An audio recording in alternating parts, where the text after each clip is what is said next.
Adjourn our meeting. I now call this committee of the whole of the Davenport Community School District Board of Directors to order. Our first presentation, I'll turn it over to you, Superintendent Snackloff. We are very excited to have with us Mr. Dave Williams, as he's affectionately known in Chicago, Big Dave. As we had a call with him earlier this month to hear about the youth advocacy programs, and Dave is the vice president of the Midwest region for YAP, which is a youth advocacy program that you are going to learn about tonight. President Goza, myself, we meet monthly with the NAACP, and they wanted us to learn about this program, and what we saw with it were very effective strategies that are very research based, and a group of a proven organization that when they come and dedicate resources, it makes a big difference. So without further ado, Dave, I will turn it over to you, and thank you so much for persevering through the technological difficulties that we have. And so thank you so much for joining us, and greatly appreciate you taking some time on a Monday to talk to us about your program. So I'll turn it over to you. Oh, well, thank you. And I really appreciate the opportunity and, the patience. I had a really bad day today in terms of I woke up not feeling very well, but you gotta persevere, and so I couldn't pass up on this wonderful opportunity. Our leadership, Jeff Fleischer, Gary Ivory, and Stephanie Hart, send their regards. And but I'm here today, just to talk about youth advocate programs, kind of what we do. We've been around 46 years. We're in 32 states. We primarily work with juvenile justice, violence prevention, child welfare, behavioral health. And so we have a pretty good reputation. Like I said earlier, we're in like 32 states. I'm responsible as the Midwest Vice President for Illinois, Indiana, Ohio, Wisconsin, and Kentucky. And so those are the states that I'm primarily responsible for. And it is my hope that we'll be coming to Iowa very, very, very soon. And we also have a couple opportunities in other states, but Iowa is a focus point of our leadership in terms of providing additional support. And we wanted to first talk about some of our programming. And one of our latest programs that serves specifically young people, school-age young people that are from the ages of 12 to 18. And now we have some older kids in the program from 12. We probably going to 12 to 20 because we're serving young people in a lot of young people in alternative schools. And that's called Choose to Change. Choose to Change is a program that we, in partnership, it's a three-legged stool, as I like to say, really four-legged. It's the University of Chicago Crime and Education Lab, is Children Home and Aid, is Chicago Public Schools, and youth advocate programs. So we're all working together in partnership to do this program. This year, we're very fortunate that we'll expand our program to 500 students that we'll serve at any given time. And then we'll be bringing in 2 CBO agencies that we'll be training. CBO is a community-based organization that will be offering C2C informed programming this school year. As many of you are fully aware, there's been some challenges with getting young people back in school, supporting families to help them get the young people back in school and reinvigorated after the pandemic. But I can give you a little brief history on the program and its history and overview. So the program's history, C2C, was a collaboration between philanthropy and those 3 agencies that I talked about earlier. Our partners at MacArthur Foundation and Get In Chicago funded the program, and we developed what's called a RCT, a randomized control trial, in partnership with the University of Chicago. We served at this point over 1,000 students through the program. We're currently in the expansion mode in terms of we'll be serving 500 students in the regular C2C program, and then we'll be training partners that will serve 100 students in each part. So we have 2 CBOs, community-based organizations, that will be training in the C2C informed model. Our research and evaluation results, I gave you an overview of our current efforts and then opportunities for collaboration. So I'll go to slide 3. Well, Choose to Change is a collaboration, as I spoke about earlier, a collaboration between youth advocate programs, children, home, and aid. C2C Engage is heavily impacted by violence and trauma by offering them individualized advocate wraparound services along with group-based trauma-informed therapy to help them to lead safe and successful lives. Slide 4. Choose to Change is an innovative approach to violence prevention. It's a 6-month program, behavioral health with wraparound support, relentless engagement, and advocacy. Choose to Change is now gone citywide. So we initially were just in one particular community.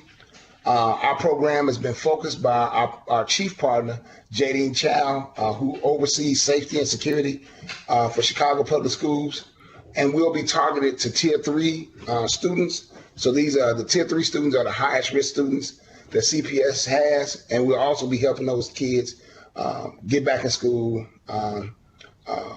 matriculate, and help them, support them academically, as well as, we call it securing the bag: behavior, attendance, and grades. And that's how we support principals and administrators to ensure that students are not causing disruption to the educational process, as well as developing quality relationships to help students stay in school. So we're community-based. We do what's called zip code recruiting. We recruit our staff from the community that have similar backgrounds. We run a thorough background check to make sure that they qualified sex offender, qualified staff to be able to work in the school environment and support students. We generated, rigorous evidence by doing this RCT, this randomized control trial, and we were able to generate some great outcomes. Slide 5, please. Relentless engagement. So what relentless engagement means is that we never give up. We go out, engage young people in the community, support meet their families. We ask the families the 4 principal questions. What do you need? How can we help? How can we work together as equal partners? And then how can you give back? And when we do relentless engagement, we refer, thousands of students. We had a 60%, this particular program, Choose to Change, is a voluntary model. And so for 60% of the highest risk students to sign up for services was a tremendous outcome by our partners at the evidence by the support we receive from our partners. So the relentless engagement is we go out to the homes, we support the kids, meet their needs. We partner with the schools, we partner with the police to ensure that those students are attending school, they're safe, and they're participating academically, as well as their behavior. The applied learning, the advocates attend group therapy with the students. So many of our advocates have experienced similar experiences to young people. And the CBT groups, cognitive behavioral therapy groups, help the young people manage their trauma, and subsequently has an impact not only on the kids, the young people that we serve, but also the staff that we have engaged in the program. Sparks, which is the intervention, has tools to interrupt and disrupt negative thought, help with conflict resolution, and help them build great self-esteem in terms of helping them with their decision making, as well as helping them with a vision for their own lives. And C2C staff brings strong lived experience and strong relationships with the kids. So when we identify young people that are from specific communities, they're referred to us by the principals, the deans, the coach, people that bring a lot of credibility to this work, that have passed sufficient background, and that are willing to work and have a never give up approach on these young people. We found that model of engagement to be very successful. Next slide, please.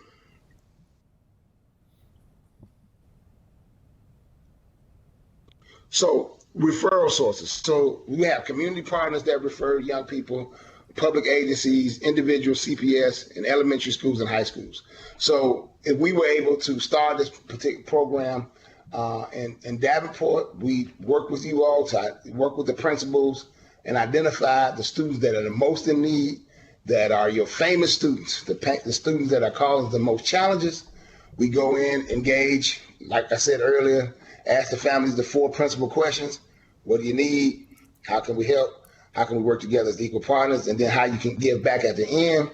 And go in and engage the families and serve the young people up to 15 hours a week, ensuring that their academic performance, they get their needs met, try to identify this particular program. I believe that our CEO wants to ensure that we have supported work.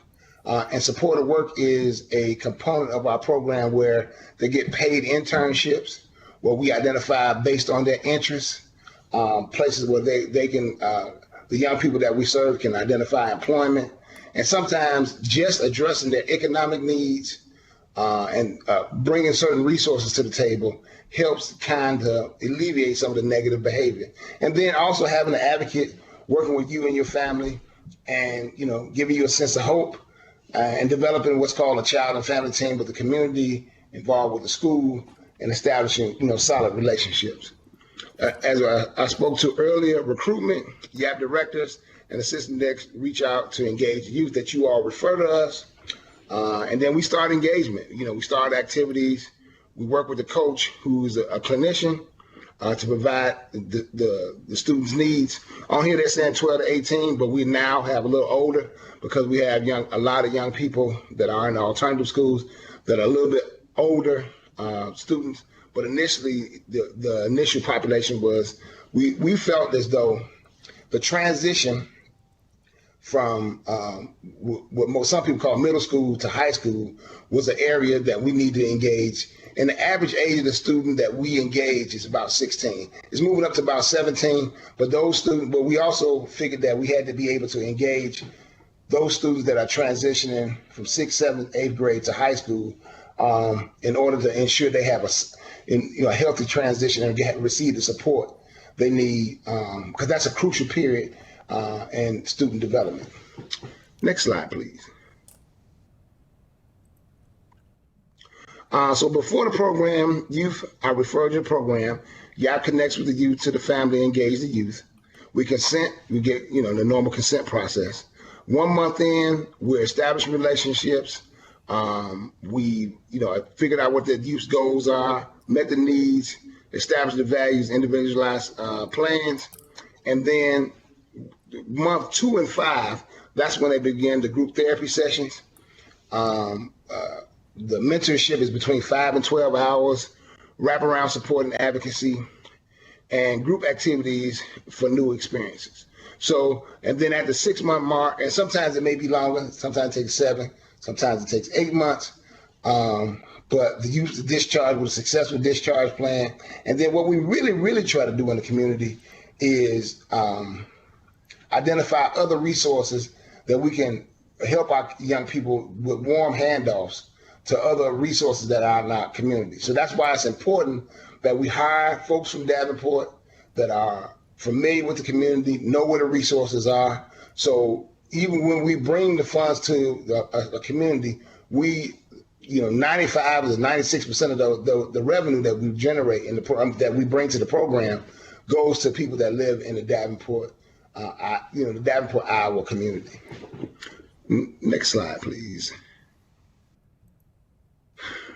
Virtual programming. So sometimes during the pandemic, we had situations where we've had to adapt the model, and we had to do some virtual telehealth services.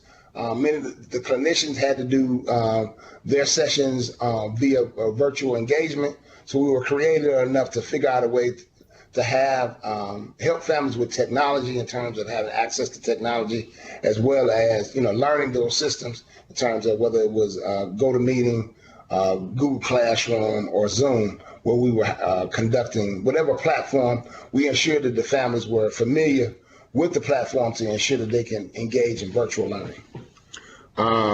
We check in regularly to assess the youth's needs. We provide, during the COVID, we provided families with groceries and essential goods. So many of our families, face employment disruptions, and so we had to go out in the community, find the available resources, do some deliveries to the families.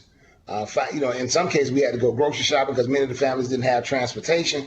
So our COVID response was, to meet families' needs, and we continued to work throughout the pandemic.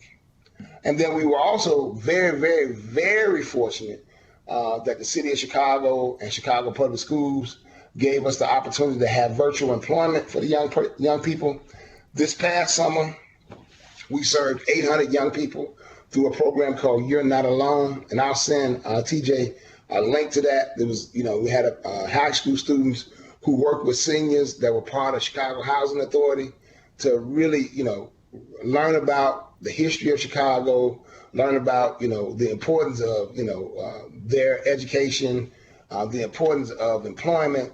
And it was a great experience for the young people. Our particular program was highlighted in Capstone. So it was a really, really good opportunity for the young people to earn some income in preparation to returning to school. And in some cases, going off to college. So our support during the COVID-19, our staff continued to work and show their commitment to the families.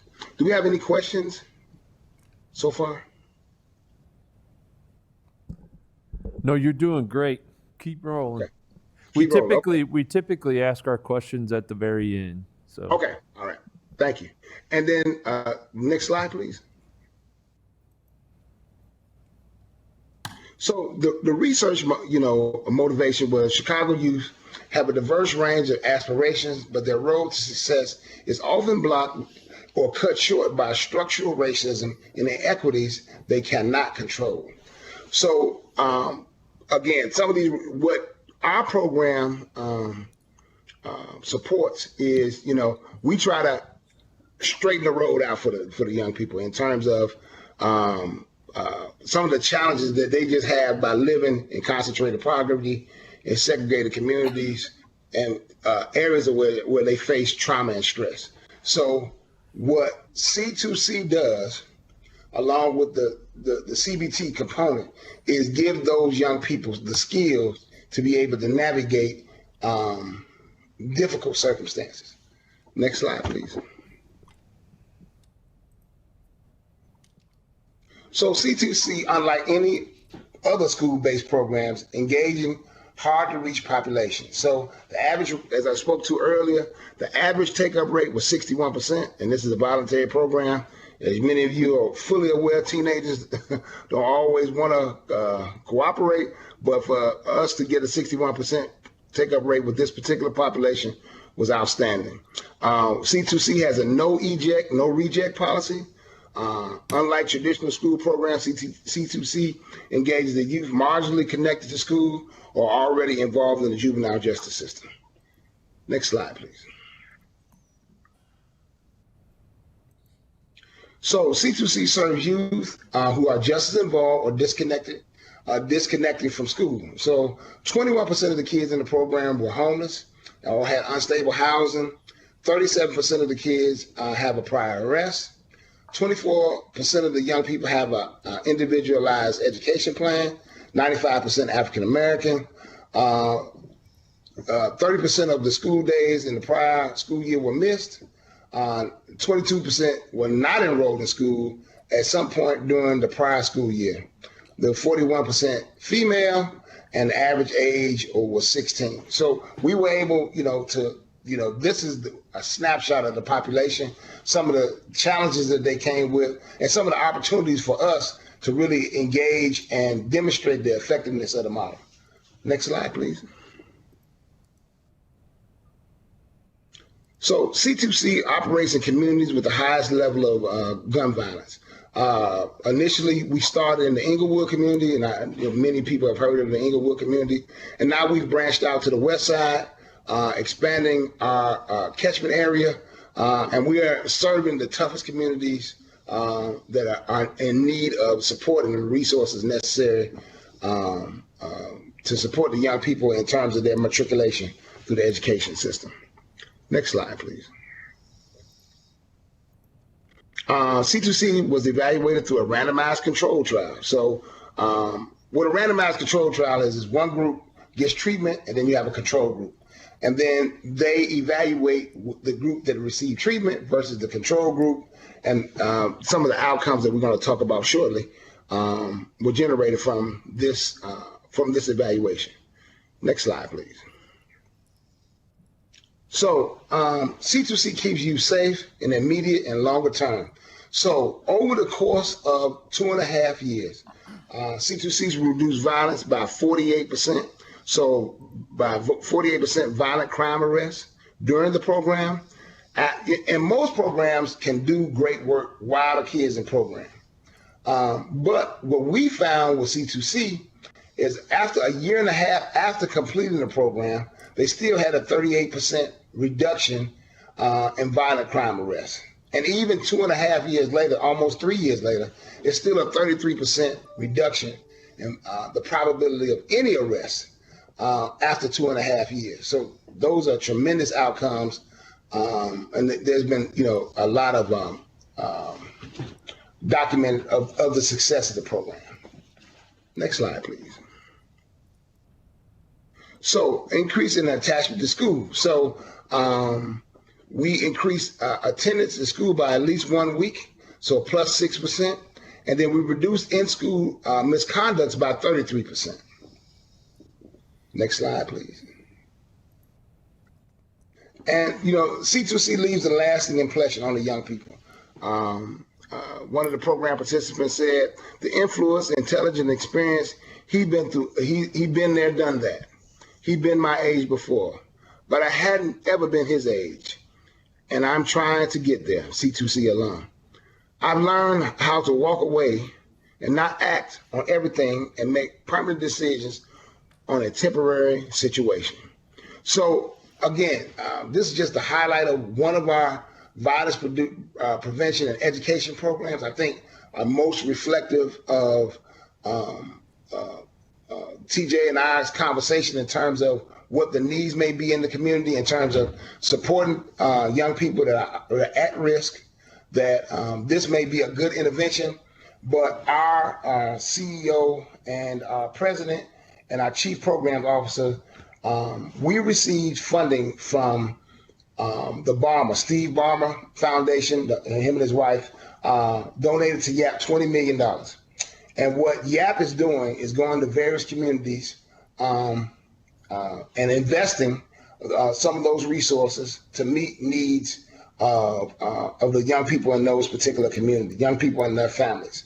Our CEO has agreed to invest $500,000 for the first year, and just want to be able to demonstrate the effectiveness of the model. And it is our hope that we can develop a sustainability program long-term to be able to sustain the project. We've done programs in my region. I have a program in Cincinnati that was sustained long-term, serving juvenile probation young people, using Ballmer funds as a startup. We also partnered with Milwaukee County Department of Human Services and their juvenile probation department. That program was sustained. And then in Chicago, we partnered with the Illinois Department of Juvenile Justice to do some reentry work during the COVID, and that program was sustained long term after they got the opportunity to witness the model, and they were able to make investments in our continued work. And then Chicago Public Schools, again, we went from, and this is always the goal in the work that we do in non-for-profits, is to move from private funding to public dollars by working together and demonstrating the effectiveness and the worthiness of the investment, and producing great outcomes. And this program is an example of we're going from Get In Chicago, MacArthur Foundation, the Chicago Bears, via the Sports Alliance, Pritzker Pucker donated initially and helped support this initial work. And then subsequently, long term, we were able to partner with the district in Chicago to sustain the work based on quality outcomes. So, we believe in, the proof is in the pudding.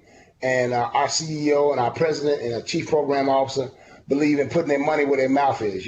They believe in, okay, we say this can work and we can be of assistance, and we'll pay for it, which is, to me, is one of the, to me, it's just fantastic.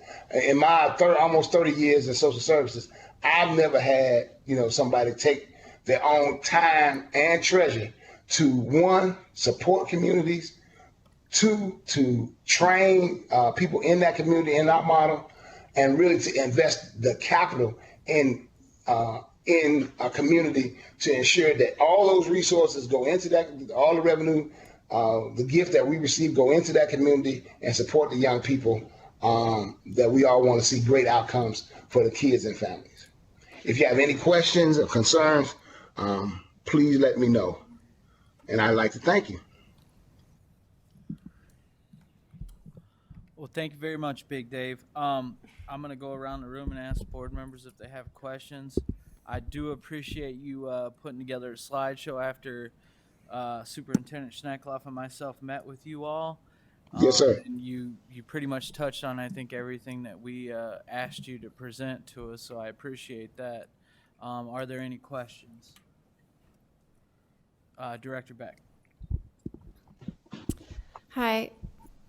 I'm Allison Beck. I'm one of the board members here. And first of all, I just want to say thank you very much for this presentation. I'm also a scientist, and seeing a research-based program with a randomized control trial really makes me happy. So I guess I have one or two questions for you. So do you all have, so Chicago's obviously a much, much bigger region than Davenport. The problems are not dissimilar, but we're a much smaller area. Do you have any idea approximately how many students you would be able to serve if you were to implement something like C2C here? Well, that would be based on, I know that they want to invest $500,000 in the community. That would be based on you all's needs. So it's you all's program. I would say what kids need to be served at what school, and then we would develop a budget based on those needs. So if you say we need to serve 20 students at any given time, or it just depends. We'll adapt the model to the community that it goes in. So one of my directors always say, we adapt to the environment that we're in. So whether it be Davenport or Lexington, Kentucky, or wherever we are, we try to, like we ask the families, what do you need? How can we help? Well, that's the same thing that we were going into in the Davenport community. We asked, what do you need? Okay, when we first met with TJ, he described, hey, this is what we need. These are some of the ideas, and we figured that this model may work. If they need some enhancements in terms of what exactly will work best in the Davenport community, we'll be flexible enough to make sure that we adapt the model to the community that it's going into. Thank you so much. I really appreciate that. Thank you. Okay. Director Poston.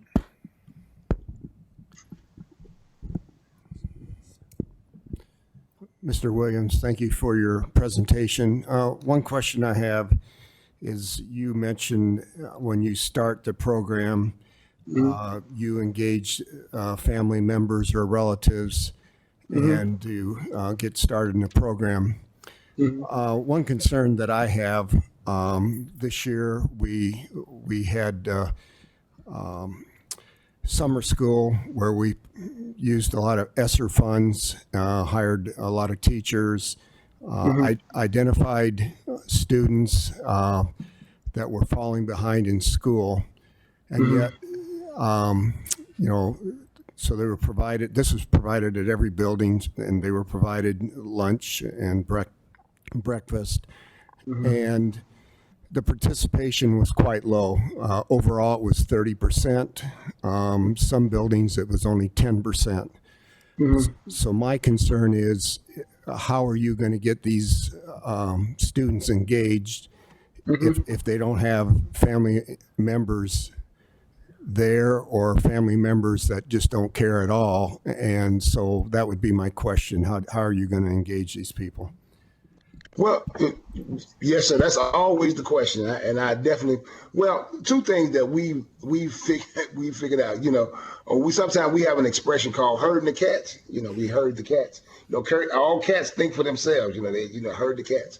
So what we do is we go out and meet the families where they at. So, and if we got to pick them up and bring them to school, whatever we got to do to get them there, that's what we do. We don't, that relentless engagement is the real deal. We go out, we engage, meet the kids where they at, work with mom. That's why we got to work with families, because some of the challenges that the young people have are not exclusive to them. So you got to work with the family, and then you got to knock on doors, ring doorbells, call them in the morning, whatever it takes to get them there, to improve that attendance. We call it, for the kids, in the kid language, we call it securing the bag. And what the bag means to us is behavior, attendance, and grades. So that's one of our key cornerstones of our work, is ensuring that young people are acting appropriately in school, that they are attending regularly, and we work with instruction to ensure that they're completing their assignments. And that's part of our work in terms of how we approach. And then sometimes we get creative. A lot of the kids don't like school food, and sometimes so we have some flex funds where we can get them lunch. Sometimes we can get them pizza, particularly for our groups. So part of that is incentivized in terms of part of our group will you go out, you attended school this week, you get to participate in these other extra activities. You haven't caused any disruption. We support if the principal or the teacher or classroom instruction has some challenges with this particular student, instead of having necessarily call the police, they can maybe call his advocate. Whereas he can take them home, or whatever the issue is in terms of giving the young person the support they need. So we definitely support instruction and participation, but it's always difficult with the population sometimes to get engagement, and that's why relentless engagement is a cornerstone of our work.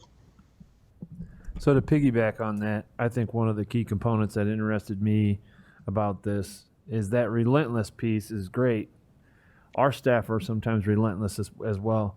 They hire the staff from the community. They hire the staff from the neighborhood, and that to me, kind of like a navigator, looks like me from where I'm from, I think is a pretty important aspect that was interesting to me.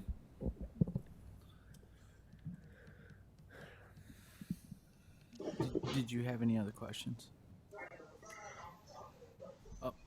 No. Big Dave, could you explain to us, I don't know if you did that, how, Yes, sir. so say I don't remember what we were looking at, it would be a MOU or something like that, but Yes, sir. if we decided we wanted to partner up with you all, how does it work? Can you give us like the process? You come in town, I know we talked about, I'm trying to remember the name, but you hire someone that obviously kind of runs the day-to-day, but they also look for all the funding and things like that. Can you give us a rundown on the process and how it works? Well, we have a 60-day startup. We identify a director that is from that particular community. We develop, in partnership with the school district, we develop a sustainability committee in terms of being able to sustain the program long term. We identify the director identifies the staff in the community, and we get to work. And then the way we do that is an MOU, and the MOU can go through your legal folks, our legal folks, in terms of what our agreement is, and we ensure that we deliver the services that we agree to in the MOU, developed by both parties. Thank you. I'm going to ask this question of the superintendent. What would the district's part be in this, and what would you be looking for the board to take action on, or whatever? What would be the district's role in this if we did Sure, this? we would need to take action on that MOU, the partnership between this organization. So you heard Dave talk about, well, we would need to create that joint MOU in the first 60 days. That would be what we would build together, bring here, get the feedback, vote on. Right. And then, like I said, we identify, the staff person. Generally our partners help us identify the staff people from the community that, you have confidence in, can, pull this off. So it's all a partnership. We work with our partners collaboratively and try to implement the programs and be successful in doing it. Thank you for that. Again, Mr. Superintendent, I'll ask. So I'm assuming we would have to maybe offer like some space in a building for them to meet with the kids, or maybe the use of Chrome. I'm just trying to get all the information out for the board so that if we Yes, want sir. to do an MOU, Sure, it's very- everyone understands how this would work. Yeah, it's very common for us to provide common spaces for students to meet, access to telephone, access to our internet, things like that. That's very common. We do that frequently with our other social services that we come into an MOU with. We have a good, strong background in MOUs through our youth mental health grant that we received 5 years ago, where we got into the business of creating really strong MOUs. So those are exactly the things that we would need to do. I think the big important piece for us that we would be monitoring closely is, and which I think is a great, you can tell that this organization is established because they bring their own fundraising board. I heard Dave talk about there's a group of people that immediately start thinking about the sustainability of something, because one-time funding coming in for 1 to 2 years showing the success. Well, at that time, we need people that are rooted into the community. There's a board of people that are constantly reviewing, searching for funds and sustainability. So I think that's another positive. So for us, the ability to have a working MOU of access to students. What does that access to our students in our buildings look like? Ensuring that we have a solid background check, ensuring that we have a solid data collection system to prove the value and the worth of the program. The Relentless part of this looks exactly like Check and Connect, which we have inside of our building and has shown success. When you get a Check and Connect mentor, you don't let go, and that's exactly what this program looks like. So that's what we would be searching for in that MOU with C2C. All righty. Well, again, we'll draft it. We have our, like I said, we talked about earlier, we got a whole development department. That's all they do is look for funds for programs. We just need to get in the community, show some success, get buy-in from local investors. Our hope is also that at some point the board will maybe consider contributing to efforts and just demonstrate our effectiveness in the community and let it sell itself. Director Snyder, you have a question? Dave, thank you for the presentation. I Yes, know sir. there are a tremendous number of youth intervention programs in the Chicagoland area. What would you say sets C2C apart from the rest of them? The rigor of that randomized control trial. I think that it informed our practice. That when you go through a randomized control trial in a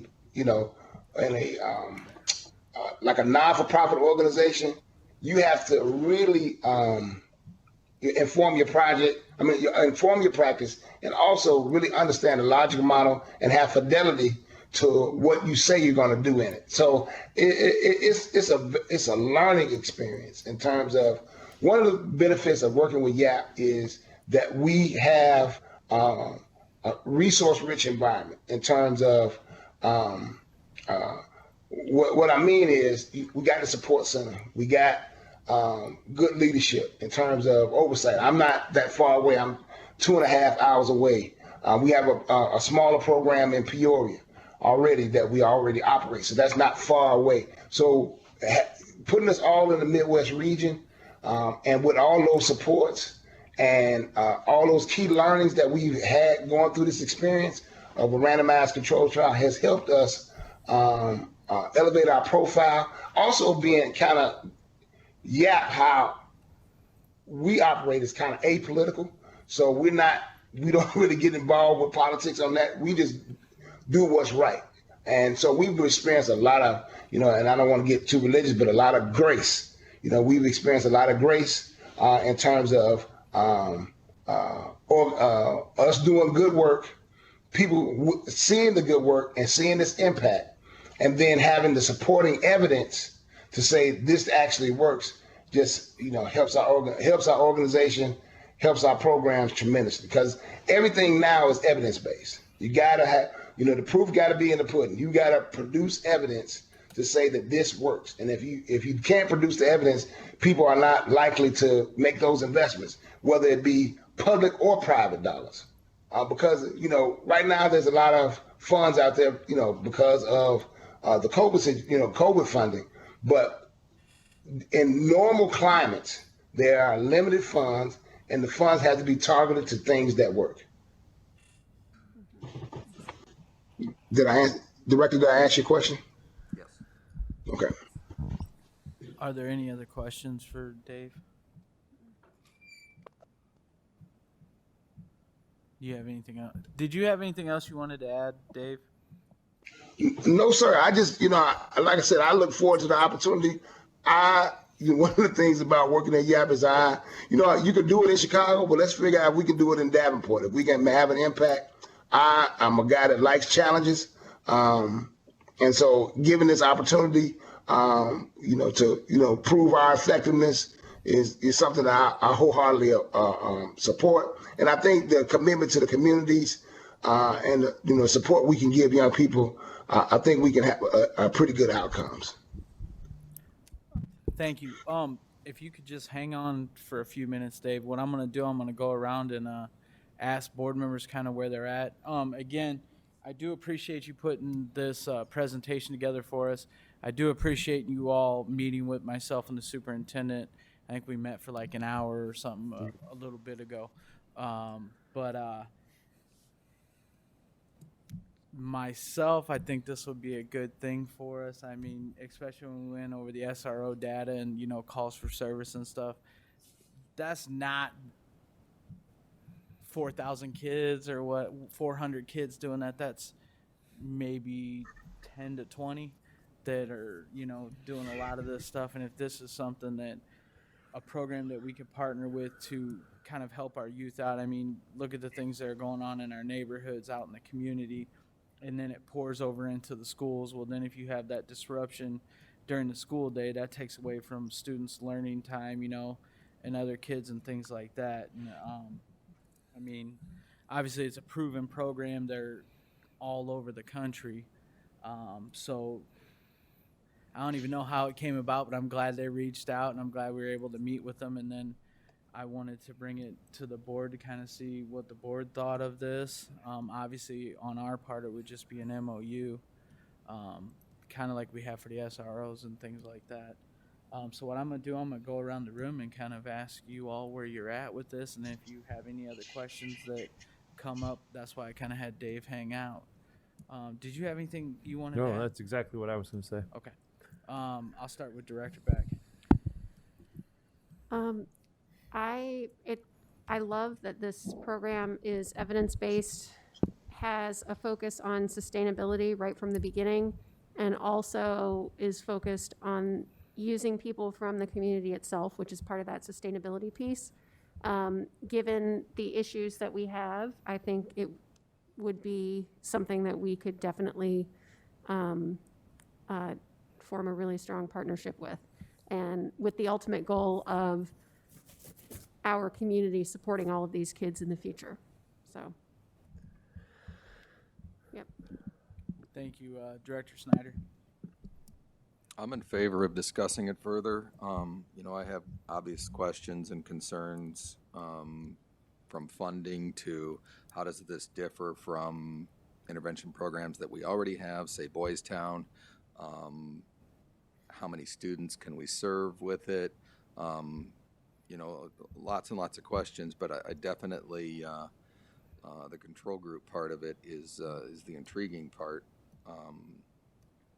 that I would definitely be willing to discuss and explore. Thank you, Director Poston.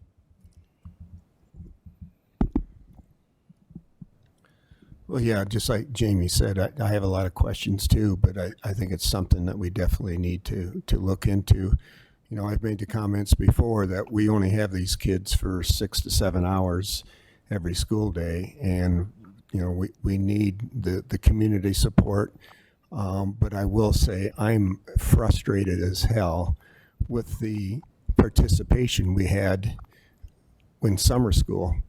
And so to me, sometimes it's almost you've got to educate the parents and, tell them, hey, you need to be or have your kids participating in these programs. So, it's tough, and it looks like, this program, the Youth Advocacy Program, has worked well in Chicago, and I think it's definitely worth taking a look at. Thank you, Director Klein Jerome. I also think it's worth taking a look at. I like the fact that it's not when the money runs out in 2 years, we can't sustain it, that we're looking at this as a long-term fix. And I think it's a good thing that they're trying to work with the parents as well on this and get that part involved, because if you don't have those parents behind it, there's not a lot of things that we can do in a school day. So it is worth looking into.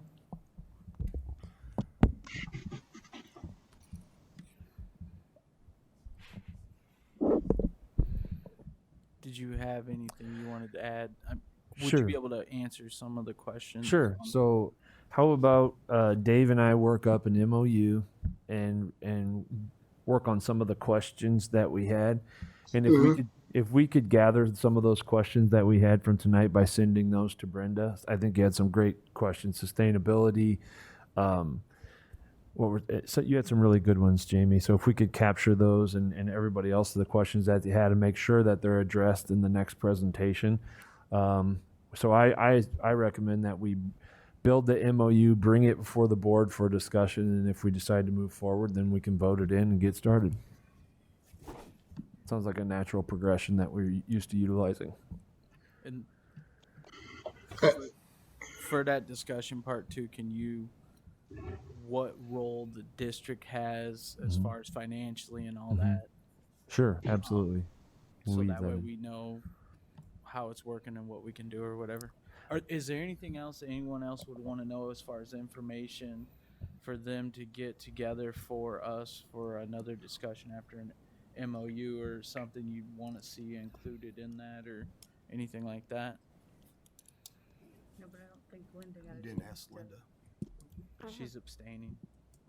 Got it. Director Beck.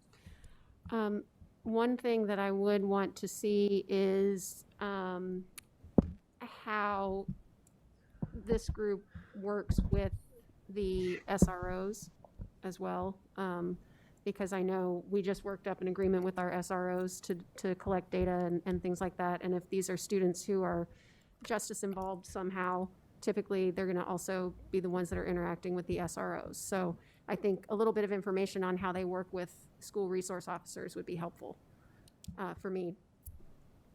Thank you. TJ, is this something that we might be able to partner with like the city on as well, since it's an outside, and obviously some of this stuff's going to be done outside of the school day? The majority of this work is done outside the school day. So one of the things that is very positive that I hear, that we have programs like this inside of our city. They're incredibly expensive. They can only do a handful of kids at a time because of the services that it takes to wrap around the family. This is a family support. So this is an all-out blitz on supporting the family. And it's outside of the school. It's 24/7. And it's an expensive model, but if you get 20 to 50 kids, boy, that can really make a difference right now. And they're running towards the greatest need. Not a lot of people are doing that right now. And they say bring it on. So absolutely. So for our next step, I have get questions to Brenda. Brenda will gather those questions. Dave and I will work on the MOU, and usually MOUs talk about finance, talk about the agreements that we begin to work in, and we can go from there. So you want board members to send their questions to Brenda? Yeah, that they heard from tonight, because I heard some really good ones, and I just want to make sure that we are addressing those. She probably have to go back and watch the video, and she could probably capture a bunch of that. Is there anything else on this topic, or anything else anyone would want to see? Thank you for hanging out with us, Big Dave. We appreciate it. I'm sorry I couldn't be there in person. I'd much rather be there in person, but I woke up, man, it was I had a bad. I thought I was going to go to urgent care, but I do appreciate your time, your patience, and thank you for even considering us in this opportunity. Like I said, we want to serve the toughest kids, and hopefully have an impact in the community. And we just appreciate even your consideration. So thank you. Thank you very much. Thank you so much for joining us tonight, Dave. And I'll be reaching out to you soon. Yes, sir. Thank you. Did you have anything else you wanted to add on this? Or Nope. you ready to move on to the next thing? Yes, sir. The citation update? The Davenport plan? You bet. So, Brenda, if you wouldn't mind pulling up the first slide. Board members, I sent you this very simple presentation to you. And the format of this is I have the entirety of the Davenport plan linked in the blue link at the top. I emailed this to you earlier today so you can view it. And as a matter of fact, I see many of you jumping on there right now. So what I would like to do is I would like to review and just kind of go over what exactly our Davenport plan sheet looks like. And this sheet is what generates the monthly report that President Goza and Vice President Hayes and myself go before the State Board of Education in review. So Brenda, if you wouldn't mind clicking on the spreadsheet, please. It's that blue hyperlink at the very top of the slide. Thank you very much. And at the very bottom, when it pops up, Brenda, at the very bottom, verify. What?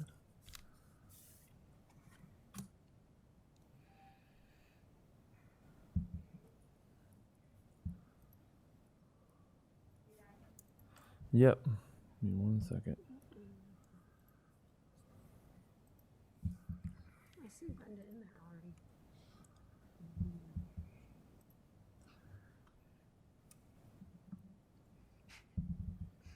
I'll have to share that access with you guys at another point. So if we could look up at the screen here, I'll kind of go through it. If you look at the bottom of the spreadsheet, there are 3 tabs. Right now there are 3 tabs. Action Plan 21-22, Progress Monitoring 21-22, and then August. And this should be a very similar format to our school board members, because this is what our previous Davenport plan looked like from the previous school year. So if you click on the Davenport Action Plan 21-22, first tab on the left, I would like to highlight the center section. So if you look at the center section at the very top, see how it says ASONDJ. That's obviously August, September, October, November, December. Those are the months that you're in. Brenda, if you wouldn't mind scrolling all the way to the bottom. There is a code. Maybe scroll up a little more. It starts at by 42, Brenda. And I think, yeah, there we go. So if you look, here's the code. If there's an A in that sheet, in the column, it's assess. C is continue, D is develop, E is evaluate, I is implement, S is sustain, and X means it's due the next month. So Brenda, if you would please scroll back up to the top. And the categories that we have are leadership. So if you look, the next column I'd like you to look at is priority. What we did from the months of June, July, and August, where we are right now, we spent our time focusing on the priorities that were in pink that are marked immediate. So if you look at row number 6, immediate, you can see that in August and September, we're supposed to assess development, and starting in October, implement. And so what I've done today is I have put together a little bit of a PowerPoint presentation to kind of review just exactly what we've done in the months of August, July, and August, and the start of September. I will go back in and give you access to this so you can get into it and review it if you like. So that just flows all the way down the sheet that way. And so, Brenda, if you wouldn't mind, please, going to the next tab at the bottom, Progress Monitoring 21-22. Consider this to be your dashboard.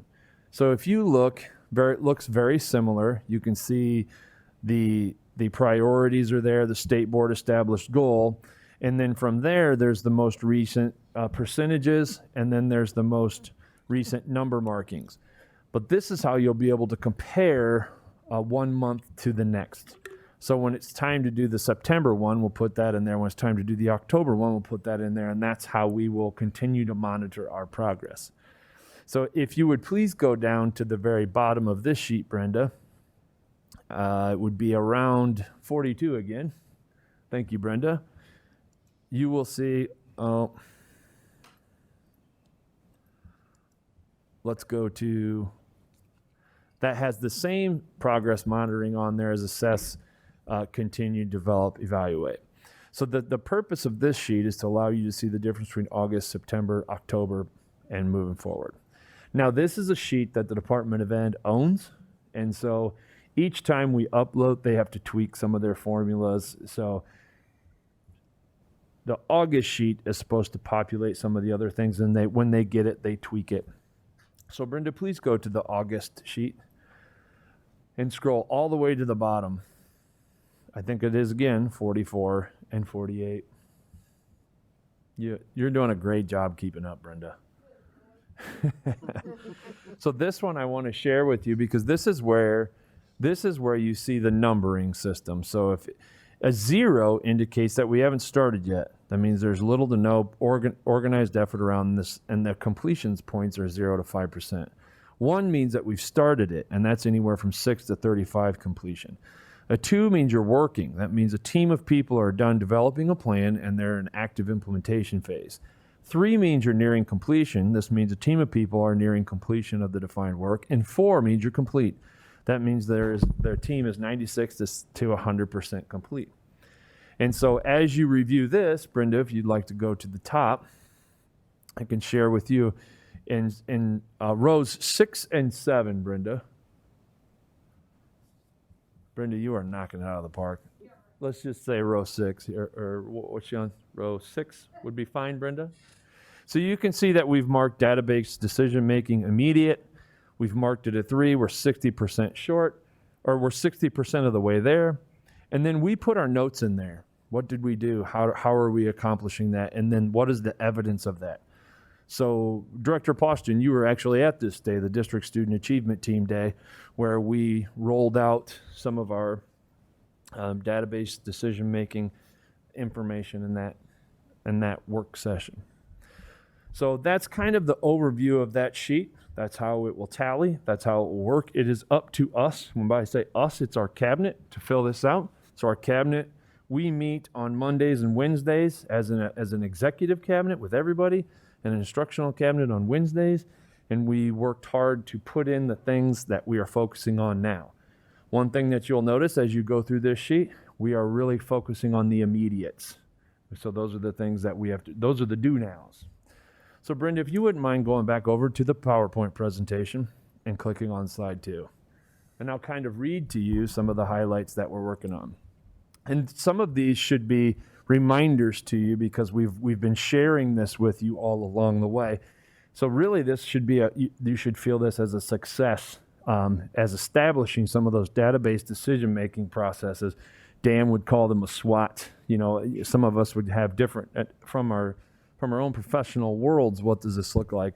But our cabinet has worked very closely with the MBA and the Mississippi Bend to set a data review cycle that includes the continuous improvement process. And I'd like to remind our board that our continuous improvement process is what's the current state of where we are, and you'll see this interwoven in everything that we do. What are the strengths and barriers? Create a plan, implement, and assess its impact. And you remember that document, that's just a giant circle because that continues. The data, this is a great cycle, and it's been proven to work inside of our district, and so we're going to really put this into a system. The data will be reviewed first by the buildings, then the instructional cabinet will prepare data to be shared with our district student achievement team. So that's our district level team to brainstorm our next steps in resource allocation. The culmination of this will be board presentations and to where the community will have an opportunity to review. This plan has been developed and communicated. So the first time that you will see this, Dr. Stevenson is going to be presenting this at one of our next regular school board meetings, our flow of our data review process. I know many of you have asked to hear about math data and different data points, behavior data. There's a map, backwards map from the start of the year that Dr. Stevenson and the Learning Results team have been working on, and that's what we're going to do. At our next regular meeting, we're going to share that with you, and then we're going to start running this data through that exact process that you saw. So next slide, Brenda. So it's continuing on with that. I'm extremely proud of the work that was done in July. The district and the Mississippi Bend AEA, they worked on MTSS and PBIS utilizing the CIP process. The plan was jointly created in July. Upon the arrival of our new cabinet members, it was amazing. They jumped right in and just picked up the rope and immediately started doing work. The district introduced this MTSS plan, early literacy, to building leadership teams on August 10th, and that was our Building Leadership Day kickoff at the Wargalski Center, where we had our new learning, we set the stage, our teams created plans, and then they kicked their year off. The implementation of this plan has begun at all grade levels, pre-K through 12. Brenda, next slide. So MTSS early literacy. So when you hear the ELIT, the early literacy implementation team, this is a reoccurring team, and it comprises of Davenport school people, Davenport school employees, and the Mississippi Bend AEA. And it also has a teacher calibration team, which I think is critical to us, and it has practicing classroom teachers that are doing the work, giving the feedback. And we call those calibration teams because we want their feedback. And that's been something that the board has been very insistent on, and I'm actually very proud of the board for holding us to that. It's outstanding. There's also a principal calibration team, and obviously that flows to the instructional cabinet. Each step of the early literacy team is communicated through these calibration teams. So that's how we work our way through, and it gives us great feedback, kind of an accordion. So once we have decided this is what we want to implement, our structure is that we have leadership academies, and those leadership academies are where we can determine how often that happens, but our building leadership teams hear new learning, and then that's implemented inside of our buildings with the support of our instructional leadership directors, our directors of learning and results and equity and student supports, and then also our implementation leads in the building to help support the implementation. One of the more specific outcomes, and you guys were instrumental in this, is our resource mapping. You can remember in the last month we've adopted a new resource and really streamlined the opportunities and resources that are in our early literacy, particularly with our 95% group.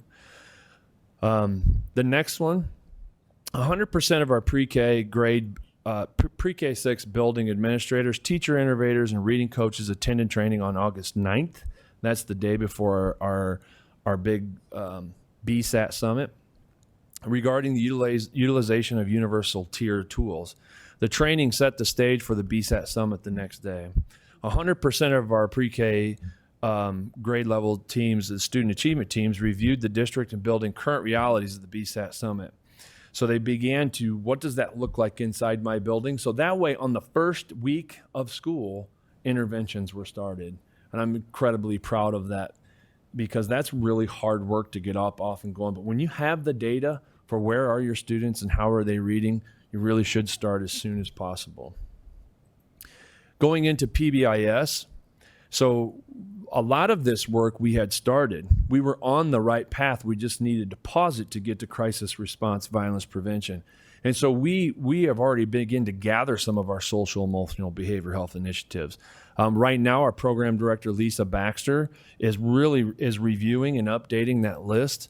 We have a district PBIS team that is jointly planning with the Mississippi Bend AEA. And as you can see, they meet quite regularly over the month of July. This implementation team now has continued that work. There are really strong components of PBIS that we need to continue to implement. And again, and I won't repeat it, but the new learning for that happened on the 10th, and that kind of kicked it off. A visual that we like to utilize is schools are like ships, and you have to load everything in the ship, and then it leaves the harbor for the school year. And so that BSAT Summit is where we put all the tools necessary that we're going to need to go on the school journey. And so you think about that August 10th day, and then all along the way we recalibrate, we go into new learning with that. Slide 7, Brenda. And this is the last one, and I'll be done talking, I promise. So our parent engagement. We continue to work with and I'm very proud of the work that we're doing with the NAACP, the LULAC, different community groups. We're working on one of the mayor's task force. We brainstormed with community agency about going into different parts of our neighborhoods to hear that voice. We have, Dan and I have planned out visiting all of the city council meetings and other different organizations like Rotary and things of that. I've been to one Rotary, to where we're going to continue to go and tell our story and get feedback from our community members. It's also really critical as we start our long-range facility planning that we're going to have a really robust community engagement process where we have a revamped stakeholders. We're going to hear their voice. We're going to go out to the community. We're going to have representation from every building, both staff and parents. And we're going to really set the stage for what does our community want moving forward. And I think that process is much bigger than a long-range facility planning, because it really will help set the stage. And so those are our last two bullets there. So that was kind of a summary of that really long spreadsheet document. And when I go through there, it's very easy for me to tell that story because we've lived it. And everybody sitting at this square table, we've lived it, we've breathed it, and the people in the back have done such an outstanding job getting our school off to a wonderful start. We're reestablishing relationships with the AEA that should have never stopped, and that collaboration is absolutely critical for the students of Davenport, because the AEA has wonderful resources, and that's exactly what we're reestablishing. And so, with that being said, that concludes my citation update, but I'm more than welcome to hear any questions that you may have now. I think Karen had hers up first. It looks like everybody's got questions for you. Boom, boom. And Brenda, I don't know where it is, but could you find the ones that in the citation that specifically address the school board? I guess my question is, what's it going to take to get us to 100% and we're done? And who is it that's rating us in terms of school board? Is it Dan? No, I'm rating it. And so the ratings that we put on there, like local school boards, continue to work on implementing effective structures, agendas. That's wonderful. The part that we were not completely comfortable with is the meetings include database decision making. We haven't brought you that. So when we get to a regular cycle where we're reviewing data regularly, and it's really impactful, that's when we'll mark that 100%. So it's really our own feedback on that one there. You can see that the leadership includes training on Davenport board members and making corrective actions. They move that to sustain because you guys have worked really hard. I know Dan and Linda and myself, we meet with IESB.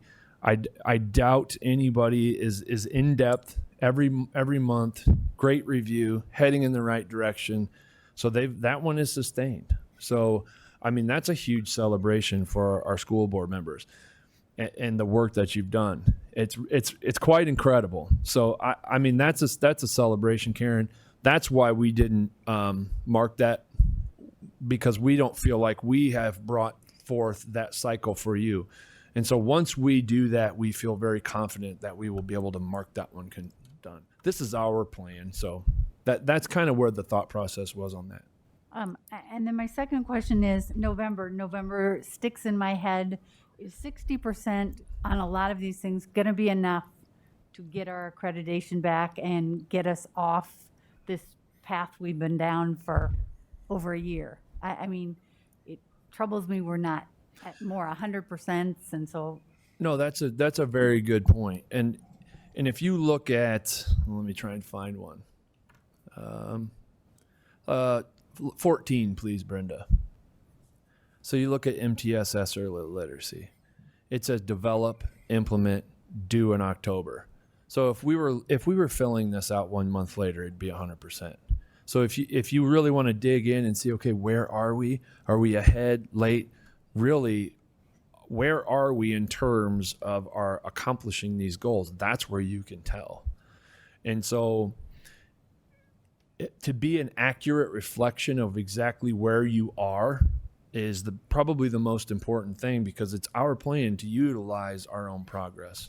And so I am very confident, since some of those 30s will be 50s and some of those 50s will be 70s and move up to 3s and 4s. And so I'm very confident that we're doing everything that we're being asked to do at the appropriate speed without overwhelming the system.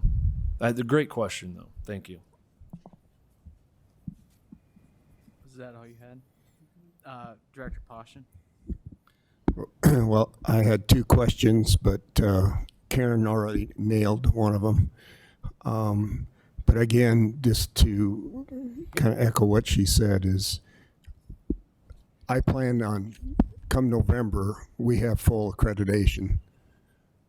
So as a superintendent and as a staff, that's where we should be headed. And I'm planning on that we're going to have full accreditation come November. My other question is concerning early literacy, and we're talking about teacher calibration groups and principal calibration groups. How many people, how many teachers, how many principals is that? So the teacher calibration group has about 20 teachers on it. Okay. The principal calibration group has anywhere from 6 to 8 principals on it. But I would say that we've tweaked that. We are currently meeting once a week with all of our administrators. So the feedback that we're getting from our administrators is so much better. The other process that we kind of hinted at in here will involve all the teachers. And this can't happen very often because it'll overwhelm the teachers. But let's say if we're going through a data review process, and I'm going to try and use a visual here, but we have our district leadership team that would review data. And then we have our building leadership teams that's comprised of all teachers and counselors and social, things of that nature inside the building. Well, then at every grade level, at every department, we have teacher student achievement teams, CTTs, and you might have heard of them, that collaborative teacher teams. So when we're looking at getting feedback, we can so picture a cascade that goes boom, boom, boom, and then goes back up. That's the cycle that we're talking about. So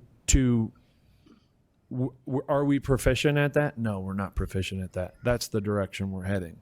Because that really, when it's necessary, that's when we go down our cascade of information and gather that all the way up through. Now, there's even another layer of that, and we did this for those board members that remember going through the special education handbook, or the the handbook for our special education that has to be approved by the Department of Education. We then asked, thank you very much. Thank you very much. Our service delivery plan.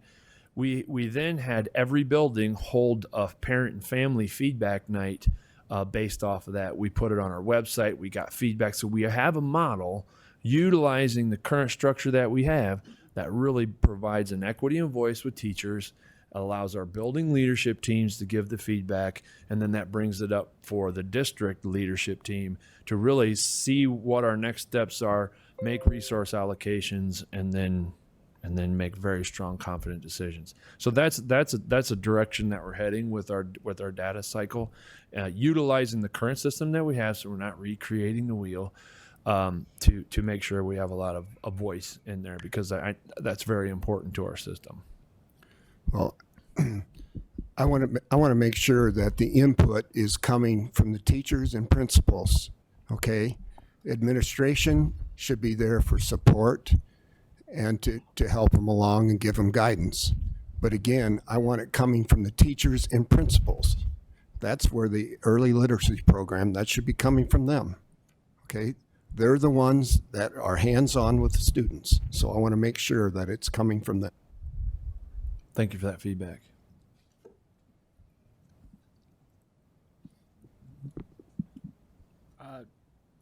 Was that all you had? Director Hayes? My question was pertaining to the teacher principal calibration teams, but I think you clarified that. President Ghost and myself often joke that this year we must get the Boardsmanship Award because we've had lots of workshops, lots of trainings, lots of assistance from Luann and Harry. So I think we will totally nail that one for sure. Another thing that I want to do is thank everyone, because you can hear that our concerns have been answered. You know, things that we've said, they've pretty much been nailed in each one of the explanations that Superintendent Sneckloff gave us. So I guess I don't want this conversation to go unnoticed without thanking everyone who's been a part, because we listen to the outcome.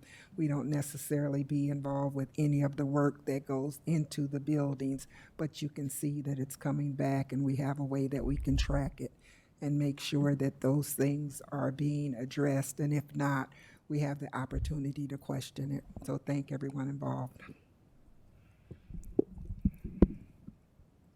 Director Snyder? I think I ask this same question every time when we do an update, and Karen kind of already asked it, but I'm going to rephrase it. Is there any areas where the state does not agree with us as far as our progress? You know, have they provided any feedback in any areas where we're not progressing at a level that meets their expectations? So this document was due on the 2nd because they have to have it uploaded for their board docs, I think sometime this week, because their school board meeting's on the 16th. And usually get pretty regular feedback from the Department of Education on that. What we've been navigating on is a front loading. So before we even start, we get the approval.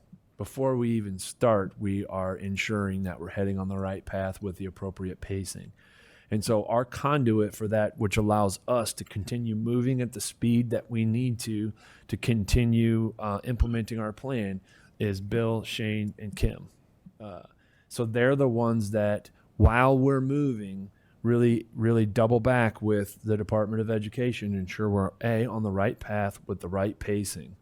And so I would say that the feedback that we've gotten about creating our plans, building consensus, doing things with the continuous improvement model in mind has been really good feedback.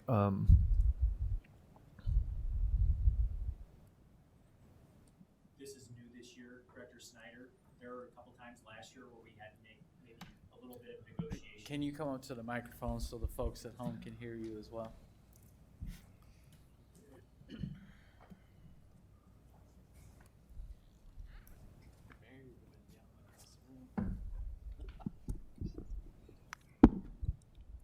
there were a few times last year where we had to maybe calibrate and course correct a little bit with the Department of Education.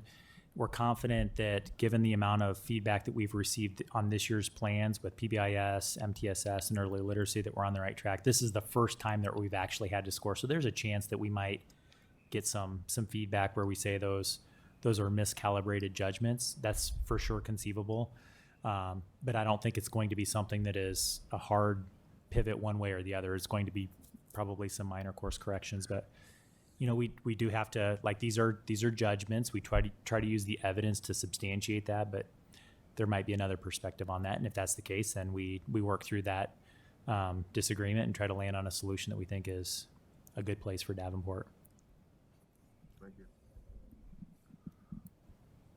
Is that all you had, Director Snyder? Director Beck.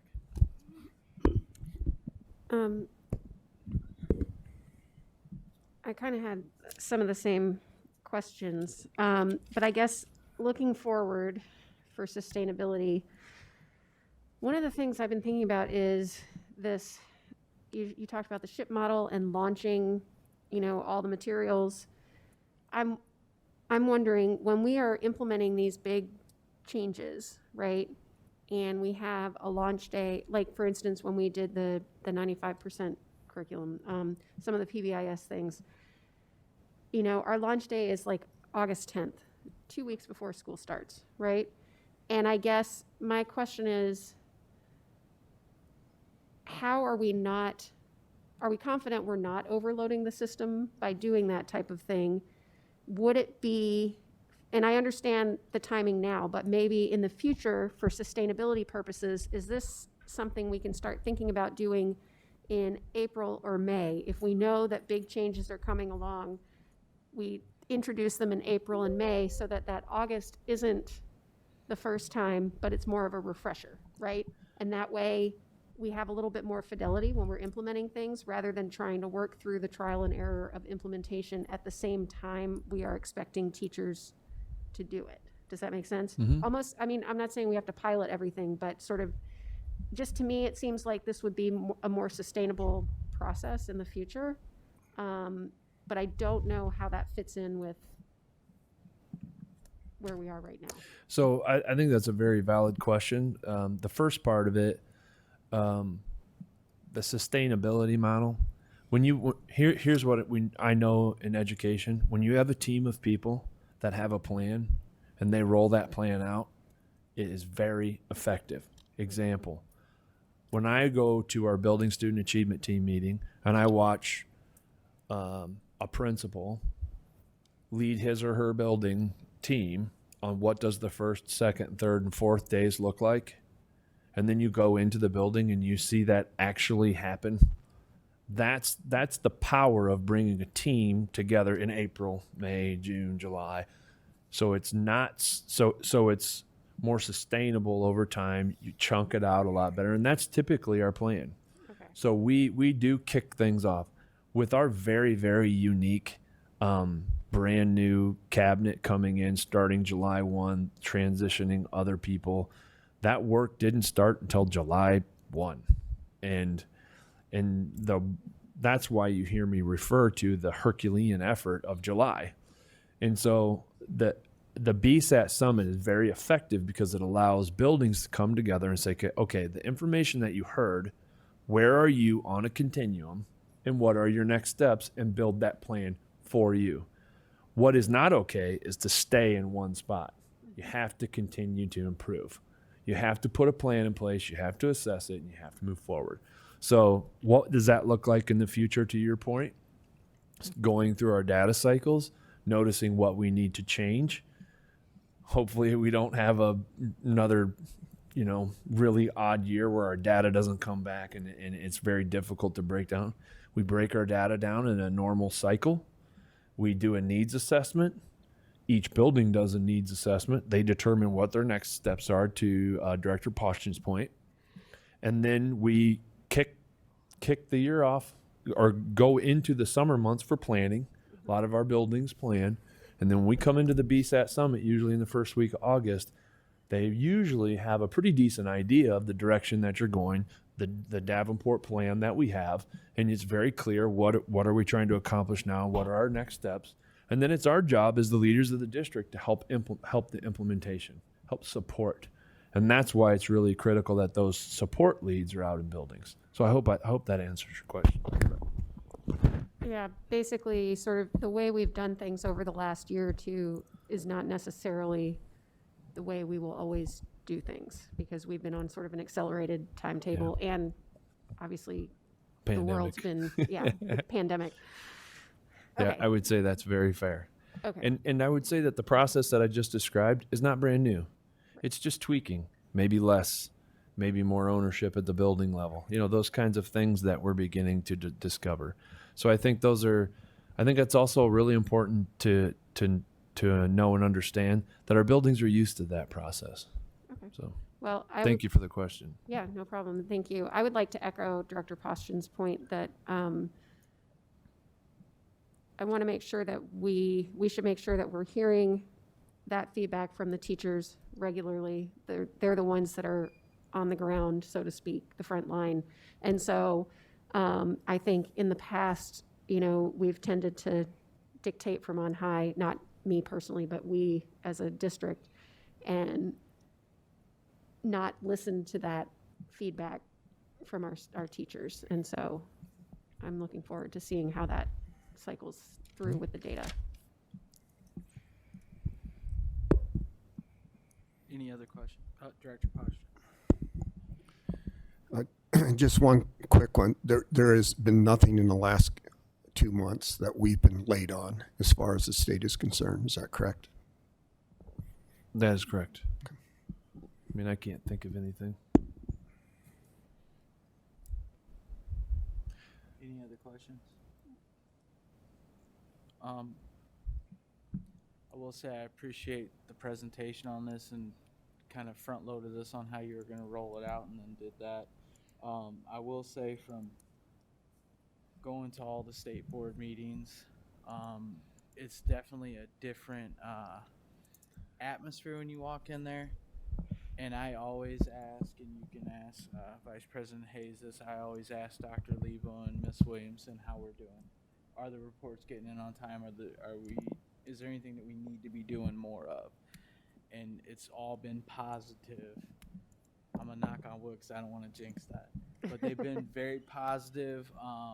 Even the state board members that wouldn't even talk to us come and talk to us and say, you guys and gals are all doing great work and stuff like that. So I appreciate that. I do, again, along with everyone else, we have to get our accreditation back in November for sure. But I don't want to see this thing go away. I mean, whether things are 100% or whatever, but we need to have something in place like this to keep us accountable, to make sure we're still continuing to do these things so nothing falls by the wayside. And I think I agree as well. Obviously you got to have feedback from your teachers and the people there in the classrooms. But I think a lot of that stigma that is out there is because our district would always roll something out up here and then you're done and I'll see you next year and not be there to offer the supports and stuff. So I'm hoping that changes with the way that things are structured now. And I'm sure Director Klein-Jerome can attest to that. Hey, go do this and then I'll check on you next year or whatever. It doesn't sound like we're doing that stuff now. Well, obviously. I'm just glad that we have a good team and we're getting a lot of these things done. And again, the state board meetings have been a lot more pleasant to go to. And they're really quiet when you walk in there. So when someone starts hacking up a lung, you always hand them a bottle of water. But again, they've been, great meetings, and then usually on that 2.5-hour truck ride home, we'll start discussing things, what can we do for the next one or whatever. And the same way on the way up there, it's a lot of windshield time, but I make it a point to be there in person to show them that we are serious and we do mean that we want to get this stuff done. And Yeah, and they've always been very appreciative. They tell us we don't have to come, but we always show up. So, and again, I think our board as a whole, even though I know Director Potts isn't here tonight, but we've been putting a lot of work in, and really, so to speak, putting our money where our mouth is with all of our trainings and everything like that. So I think I'm very appreciative of all of you for putting your extra time and effort into this. Obviously, we don't get paid for none of this, and it is a big time commitment. And everybody at home can be a Monday morning quarterback, but at the end of the day, it's all of us that are sitting right here that really, put the boots to the pavement. So again, I do appreciate all of you, and I do believe we have more board points than any board in the state of Iowa from the last time I asked Luann. So you guys are doing a great job. We appreciate it. Again, I do appreciate the way you rolled the plan out. We'll have to get this on a more recurring loop. And then, especially how you walked us through it, it was a lot better. I'm glad that everything's been on time. There's names to it. There's percentages. There's notes in there. That stuff, we weren't doing before. So I'm glad we're on the right track and getting things done. Because at the end of the day, as long as all this stuff's going good, it's for the betterment of our kids and the district. So that's what it's all about. That's what we're all here for. Is there any other questions? Closing statements? If this format is acceptable to the school board, I'll just continue to do that. I'll share the sheet, do the highlights of what we had, and I'll put it right before we turn it in. I think before is even better to give a little bit more feedback. So I'll work with the agenda committee to get it placed on a regular occurring timeline. Is everyone good with how this was rolled out like this, or you want to see anything different? I didn't even have to ask for yes or no's. Everyone's good with it. Appreciate it. Is there anything else? That concludes my presentation. That's it. All right. May I have a motion to adjourn? Is there a second? Second. All those in favor? Aye. All those opposed? Ayes have it. Meeting adjourned.